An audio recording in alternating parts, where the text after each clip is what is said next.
Hello everyone, তোমরা সকলে কেমন আছো? আশা করছি সকলে ভীষণ ভালো আছো, সুস্থ আছো। আর আমরাও কিন্তু বেশ ভালো আছি। আর আমার নতুন আরও একটা ব্লগে তোমাদের অনেক অনেক ওয়েলকাম। দুপুরে খাওয়া দাওয়ার পর যে বাসনগুলো ধুয়েছিলাম সেগুলি র্যাকের মধ্যে গুছিয়ে রাখছিলাম। আর এখন জানো তো প্রায় 4:30 মতন বাজে, তবে আমি এখনও স্নান করিনি। আসলে আমাদের তো টিনের ঘর বাপের বাড়িতে, তো এখানে না প্রচণ্ড গরম হয় দিনের বেলা। রাতের বেলা খুব শান্তিতে ঘুমোই, কিন্তু দিনের বেলা না একটুও থাকা যায় না, প্রচণ্ড গরম হয়। সেই জন্য খুব একটা তাড়াতাড়ি আমি স্নান করিনি। দুপুরে খাওয়া দাওয়া সেরে প্রায় ওই 4টে কি 4:30টার দিকে আমি স্নান করেছি। আর স্নান করার পরে দেখো এখানে কিছু জামা কাপড় ছিল অগোছালো হওয়া, সেগুলোকে একটু ভাঁজ করে নিচ্ছিলাম। এরপর আমি একটু স্কিন কেয়ার করে নিচ্ছিলাম। আসলে দেরি করে স্নান করলে না শরীরটা একটু ফ্রেশ লাগে। আর আমাদের যেহেতু টিনের ঘর, আর প্রচণ্ড গরম হয়ে যায় ঘরটা। আর 4টে কি 4:30টার দিকে না রোদটা পড়তে থাকে, তখন ঘরটাও ঠান্ডা হতে থাকে। এই জন্য একটু দেরি করে স্নান করি, তাহলে শরীরটা একটু ফ্রেশ লাগে। এরপর দেখো সন্ধ্যেবেলা বেরিয়ে পড়লাম একটু ঘুরতে।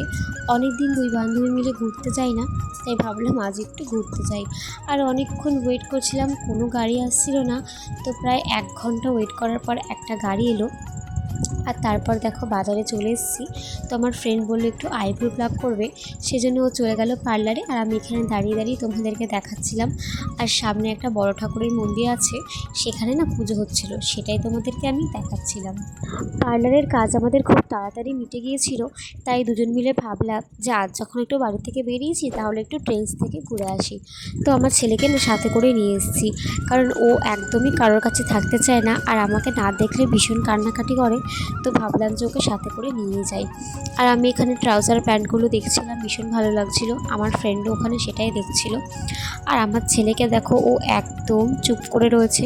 ও ঘুরতে বেরোলে মুখ দিয়ে কোনো সাউন্ড করে না, একেবারে চুপ হয়ে থাকে। তো বাচ্চাদের এখানে জিনিসগুলো দেখছিলাম, বাচ্চাদের জিন্স আর শার্টগুলো বেশ ভালো লাগছিল। তবে আমার ছেলের তো হবে না, কারণ অনেক বড় বড়। তবে মেয়েদের ড্রেসগুলো দেখো কত সুন্দর ওখানে। এটা অবশ্য ছেলেদের টি শার্ট, আর পাশেই ছিল মেয়েদের শর্ট প্যান্ট আর টপ। বেশ সুন্দর লাগছিল কিন্তু দেখতে।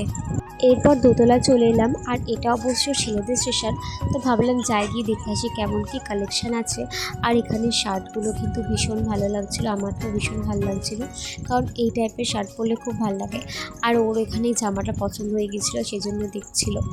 মাঝে মাঝে এমন একটু বাড়ি থেকে বেরোলে কিন্তু বেশ ভালো লাগে, মনটাও কিন্তু বেশ ভালোই হয়ে যায়। আর আজ তেমন একটা টেনশনও নেই যে তাড়াতাড়ি বাড়ি যেতে লাগবে বা ছেলে কান্নাকাটি করবে। ছেলেকে তো সাথেই নিয়ে এসেছি, তো টেনশনটা একটু কমই আছে।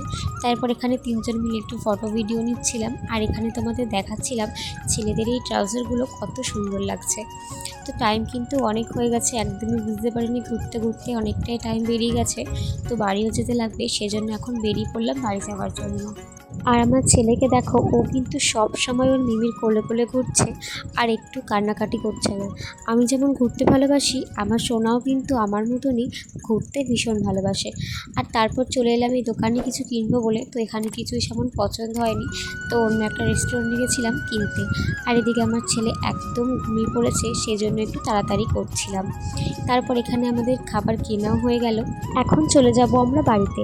আর আজকের ভিডিওটা আমি এখানে এন্ড করছি। ভিডিওটা কেমন লাগলো অবশ্যই কমেন্ট করে জানিও, আর ভালো লাগলে আমার চ্যানেলটাকে সাবস্ক্রাইব করে দিও। ভালো থেকো সবাই, টাটা।